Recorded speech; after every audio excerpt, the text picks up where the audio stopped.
We would like to acknowledge the traditional owners and custodians of the lands on which we and all of you meet. We pay our respects to elders past, present, and emerging. Welcome to the podcast, Sex, Love and Science with Lauren and Lauren, two sex and relationship experts. We will address all of the big issues in sex, love, and relationships. We recognize that humanity is diverse. All bodies, orientations, and sexualities are welcome. Welcome back. This is Lauren Muratori. And Lauren Bradley. And today, this episode, we're all talking about dating. These are for you people out there who might be single, you might be swiping, you might be doing speed dating, you might just be casually slipping your number to people at bars. This episode goes out to you all. Yeah, we're here to talk about the very beginning, dating, playing, experimenting. We're going to look at, what you're looking for, why you're looking for it, some of the red flags, some of the green flags for our early starts in relationships. Oh, let's just dive right in because I've got so many single clients at the moment, and what I hear, everyone reports back that dating is awful. Yeah, and it's getting worse. It's an epidemic, apparently. Dating has really changed since the digital era, since online dating became a thing. And I'm hearing reports too from a lot of my clients that it's really changing people's attitudes toward dating, and the kinds of quality of people that they're finding on dating apps has really been affected as well. Good point. But on the other hand, I don't know about you, but I've got so many couples and I ask them how they've met. They've all met on dating apps. Kudos to you guys. Half of them are married. Some are engaged. Some people have just been living together and these are long-term relationships. So there's people out there finding love, finding long-term partners on dating apps. I don't know how you do it, but good luck. Yeah, that's a lot of swiping. That's great. That's a good effort. It's a needle in a haystack. Now, look, I think there's good people everywhere, right? There's good and challenging people everywhere. But absolutely, I find the same. There are a lot of people that have been together from dating apps that have been together for a very long time. And they always say it with a little bit of shame and embarrassment. Oh, yeah, we met on Tinder. I'm like, yeah, so you met on Tinder, like a lot of people. Yeah. Really common experience. Really common. I wonder if, Tinder and all of these apps need to be able to take, I wonder if Tinder and all of these apps need to take a bit of a cut out of your taxes because they introduced you. Oh, I think though paying for the apps is enough, right? I mean, they are programmed to kind of sway people to keep swiping. So I'm sure there's a bit of, we can go down the ethics route on there, but we digress. Yeah, absolutely. They have their place. It's wonderful that people can get out there without actually getting out there and actually date a little bit from the comfort of their living room. And I think there's pros and cons to digital dating. Yeah. So what are you looking for in a partner? And I think that's important to self-examine. Who are you? What values are you looking for? Are you just looking for somebody who likes the same movies and music as you and, might be a dog person instead of a cat person because that's what you are? Is this somebody that you can then spend the rest of your life with? Please, Lauren, what are your thoughts? Because I'll start ranting here. Yeah, I think what happens for a lot of people when they're dating is that they tend to have these kinds of physical categories. If you're physically, aesthetically pleasing to me, then you're in the dating category. And if you're not, you're in the friend category. And I think that's really dangerous because I don't know about you, Lauren, but in my past experience, I've had some beautiful, amazing, awesome sexual experiences with people that you wouldn't say would be, physically attractive, aesthetically from a standard modern perspective that everyone would say they're really hot, right? And I don't think we can necessarily base our future partners off having to have a certain look. And I see a lot of people that are perpetually single because they're waiting for their future partner to have a certain look or a physical, sexual, instant attraction to them for them to be dateable. And I think that's a real myth, right? Yeah, I'm just nodding here. Yeah, that physical, oh my God, or just I knew at first sight, and I'm into, tall, beautiful blondes and there she is. Yeah. And sometimes the one, oh gosh, I can't. The person you connect with. Because there might be more than one, right?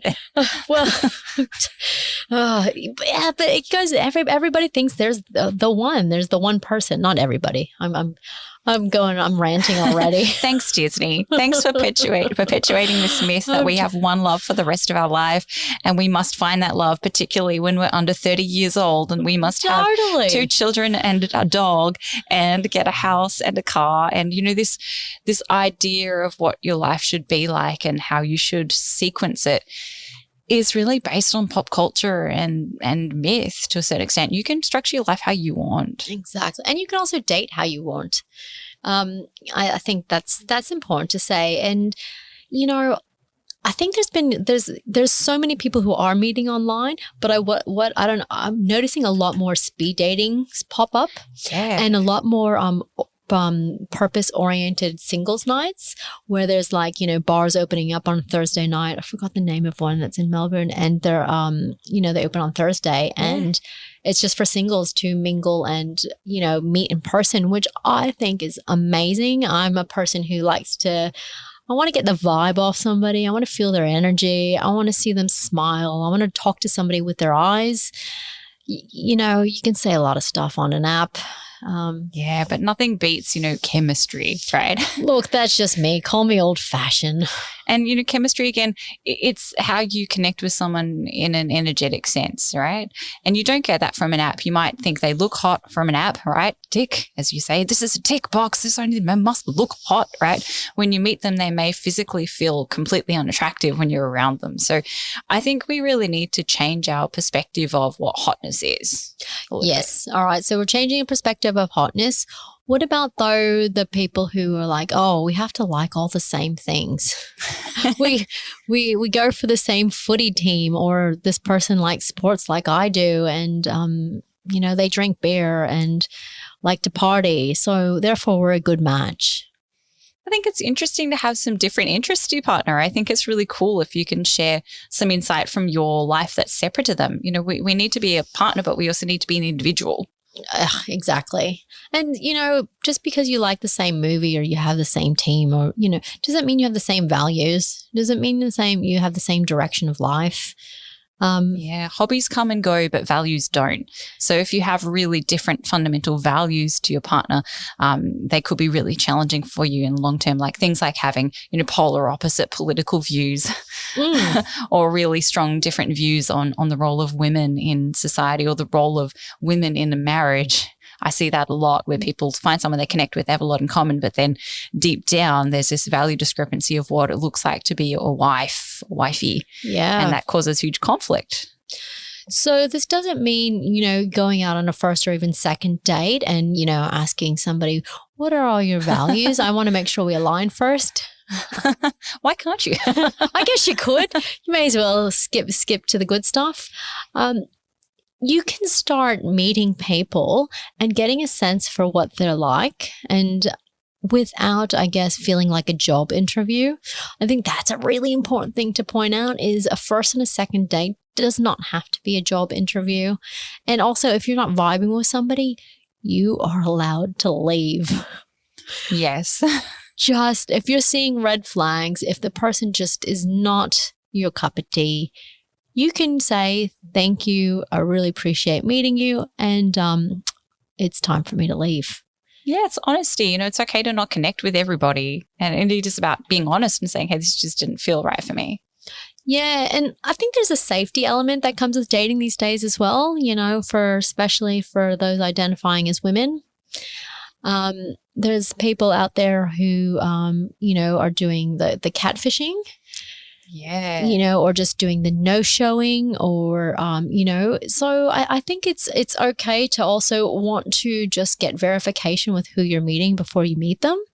And sometimes I've got, a friend who actually does video calls and, we'll make sure that they see the other person's face before they meet for a date, which I think is really awesome. What about you? Have you heard any interesting ways to kind of increase security measures? Yeah, I think obviously a very obvious one, meeting in a public place, telling your friends you're going, telling them which bar you're going to and when you expect to be back and keeping a bit of contact with them. I think, it's just about also trying to listen to your senses around this and be a little bit aware of how you're feeling with someone. A lot of the time we'll just be like, oh yeah, they're hot. Oh yeah, they like the same thing. But how does that person make you feel internally? Yeah. Do you feel uncomfortable? Do you feel pressured? Do you feel safe? Do you feel comfortable? What do you feel when you're around this person? Good point, because feelings don't usually lie. Yeah. They can be confused. They can. But that's something else to kind of dig about, because, all right, I'm going to go back to that, the attachment episode that we did.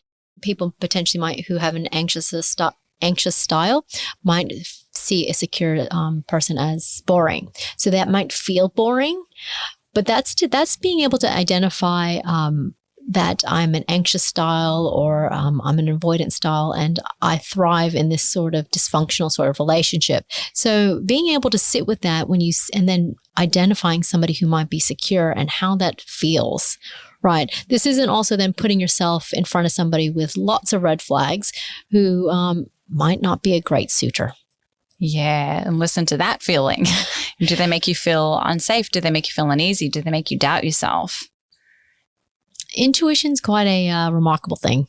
Yeah, and I think a lot of people forgo their intuition out of the desperation to have a partner sometimes, or their need to kind of make it work, or to sometimes people please the other person and put themselves in a position where they feel okay. Yeah, or even just flat out loneliness. Yeah. Sometimes it's nicer to tolerate bad behavior than it is to be lonely and be alone.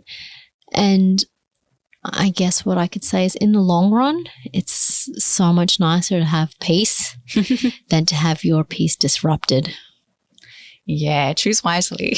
Choose wisely. And remember that you can still have friends for your loneliness, or social connections or community for your loneliness. Absolutely. Or pets. Yeah, never really alone. Yeah, dogs will never break your heart. Oh, neither will cats. Just on a more serious note, that, being not kind or being harmful to animals is a serious indicator of sometimes potentially abusive situations as well. And one of the higher predictors is animal abuse as well, in terms of their likelihood to abuse against a human being. So that's a really big one to pay attention to too. Exactly. And you might not be able to do that on a first date if you're at a bar, but kind of on that topic, what is the way people treat other people? Yeah, these big red flags that we're looking for in relationships and dating. So if you are on a date and, that person's abusing the staff, or, somebody's bumped their chair and they tell them to F off, obvious big red signs, flags. Yeah, absolutely. How they speak to people that are serving you at a service space is hugely indicative of how they respect other people around them, and how they're likely to play out to you when they get a bit more comfortable as well. There's some of these red flags are quite obvious and, have probably been done to death on a lot of movies, pop culture shows, podcasts. Green flags are not spoken about. Have you noticed that? We always talk about the red flags.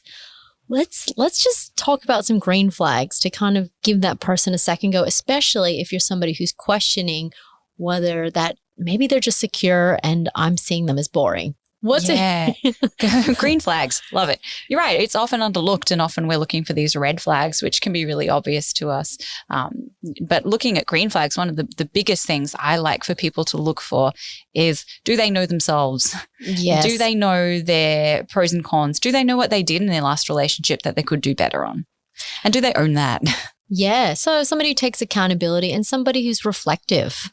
Somebody who can take a third person approach to their life and really be that helicopter and look at themselves through a different lens, I think is pretty valuable. Not everybody has the ability to do that. And the more you can sit in that space, you're learning and you're then evolving, which I think is a big green flag. Yeah. And when it comes to couples that break up, some of the biggest death knells are people not thinking that they're a role in that, or not wanting to acknowledge their role in the breakdown of the relationship and not wanting to have the effort to change it. So if you find a person who's actually acknowledged their role and made an effort to change it, that's a big green flag that they're willing to work on a relationship when it goes wrong and take accountability for what they didn't do and try and correct it. huge. Yeah. Or even those people who might have been in abusive relationships or unhealthy ones or toxic ones, and who have identified why they were attracted to that type of person. And they've put a lot more self care and work into themselves to, I guess, evolve as a human. To not have that type of personality, I think, is also worth noting. Yeah. Investment in themselves as a person. Yeah. Yeah. I think also, being able to have a bit of self-awareness of what they want in a partner and want in their life as well. Someone who's really honest with you about, I'm looking for someone for long-term commitment, or I'm just looking for casual relationships, and being able to really clearly communicate that with you is a big green flag. Yeah. And I think, and that's the tricky thing about dating, is when people are honest about that and they don't align, and you're secretly hoping that the person who's telling you they just want a casual relationship, that they're going to, like, I don't know, want to be with you forever. Yeah. Do you see that happen? I very rarely do. Yeah. I think we all think that we are a savior, or we're a bit of a savior complex, and I can be the one to change them, right? But if they don't want to change themselves, they're not going to change. Or they're just not in a space where they want to be in a long-term relationship, and that has nothing to do with you as a person. That doesn't mean you're being rejected, that there's really anything wrong with you. If that's where somebody's at, or that's what they're telling you, then I'd stop trying to force them to be in that long-term relationship. Yeah, you need to ask yourself, why am I trying to make this person be with me when they don't want to be? What am I covering up for myself? What's the gap there? So, yeah, just a side note about what goes on after that second date and when people are clear. On the other hand, people aren't always clear about the type of relationship that they want. Sometimes they're saying they want long-term love. They want to find a long-term partner or potentially marriage.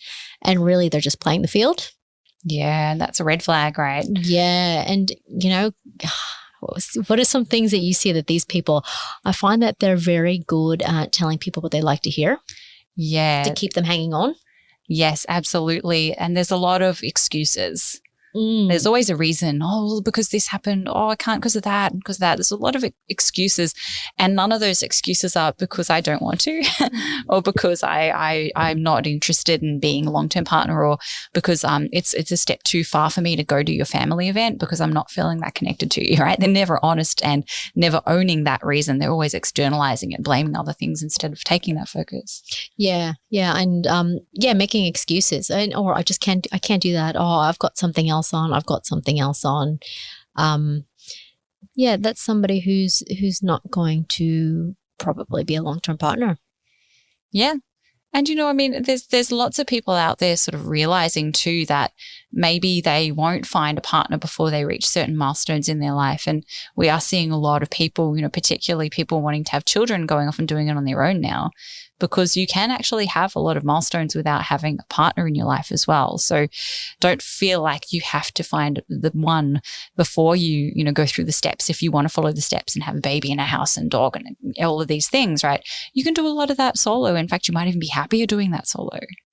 True. And this also kind of speaks to not being ageist. Yeah. Right. And also not, being ageist to yourself. So, if you're in your 40s and you've never been married or have children, that's okay. Or you're attracted to somebody who's in this category. Maybe they've just done a lot of work on themselves. Maybe they've really evolved and they spent their life evolving. That doesn't mean that they are a red flag. I talk about this with a lot of my girlfriends. I don't know about you, but to not just throw out somebody because they've lived a different life. Yeah, we sort of need to move away from these tick boxes of what we want in someone and actually listen to what feels good for us. And I guess a big one too, and it's a bit in pop culture at the moment, is this mixed weight relationship idea too, mixed weight dating. Oh, is this the newest fad? Oh, there's a lot of hype around Bridgerton and the cast characters, the two leads. The female lead is a heavier woman, and her partner, a male lead, he is thinner than her, and people are in uproar about it. I have not kept up with Bridgerton. Well, I guess that the commentary is that, for a long time, it's been, I guess, this unspoken belief that in heteronormative relationships that a male partner should be bigger and taller than the female partner. Yeah. Okay. Yep. And it can't be the other way around. And we can't have mixed-bodied people together or people of different ages together unless it's a man being older than a woman in heteronormative relationships, right? It's just, isn't it? Yeah, it's just also strange. I mean, there's all these unspoken rules and like, my gosh, how bizarre. Absolutely how bizarre are we supposed to be, like cookie cutter relationship molds of just how boring. It really cuts down the opportunities for you of what actually might fit for you. If you think you can only, say you're a straight woman, you can only date taller men that are bigger than you. They have to be able to lift you up, right? Carry you over the altar. That's a small number of people if you're a 6 foot tall woman, right? So, try and really broaden your ideals of what might actually be right for you to actually what is right for you, not what people tell you should be right for you based on pop culture. True. I don't know. As a 4'10" woman, everybody's tall. I've never had that problem. As a 5'11" woman, I do not care what height you are if you're hot to me. Because we're all different when we're lying down, right? Exactly.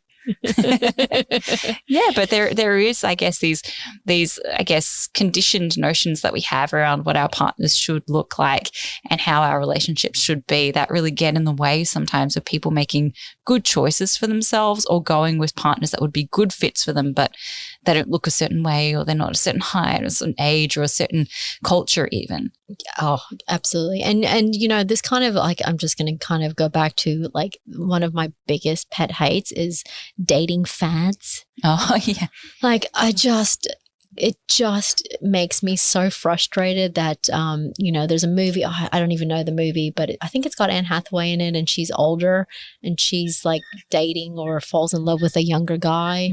And it's like created this hype that it's now cool to date this age difference, and that it's now normalized. Yeah. That the in a cis hetero relationship that the woman is allowed to be older, and it's just like and now women in their early 40s are now looking for 26-year-old guys because of this, and it's just like, why do we need permission from a movie to like make it cool? Yeah, and it's really risky because you go and you find that and it might be completely wrong for you emotionally, physically. It just drives me bonkers. And the other thing that I'm going to go on a little slight rant on is like magazines and wellness blogs that actually perpetuate and hype these dating fads. It's just irresponsible and not fair to the population, and is going back to shooting on all over people. So pet hate, not for it. Yeah. I mean, the only one that I really love is one that I did comment on recently in Body and Soul, which is going and forgive the heteronormity or the gendering of it, but going boy sober, which is akin to like taking a bit of a dating detox. Oh, yeah. I love that idea. Well, it's giving people permission that you don't have to be dating. Yeah. And it also gives you the chance to stop and recalibrate what you actually need for yourself rather than getting stuck in this constant spiral of dating, and not actually reflecting on, what were these people like? What kinds of energies did I connect with? What made me happy? And actually taking a moment to maybe reflect on that before you date again and narrow down your choices. And also to stop sometimes from dating and actually invest in yourself. Oh, yeah. Because if everybody's taking your energy, that's not going to give you the capacity to want to continue to try to date. That's going to create some swiping fatigue. Yeah, that's right. You get dating burnout. Yeah. There's got to be a word for that. Dating burnout. Yeah. Heard it here today. Swiping fatigue. Yeah, because it's emotionally draining. It's taxing. It's where you're putting your time and effort. So it needs to be counterbalanced a bit with some investment in yourself, which you're going to grow from more. These dating experiences, Now, unfortunately, most of them may not work out for you. So you want to at least be learning from it.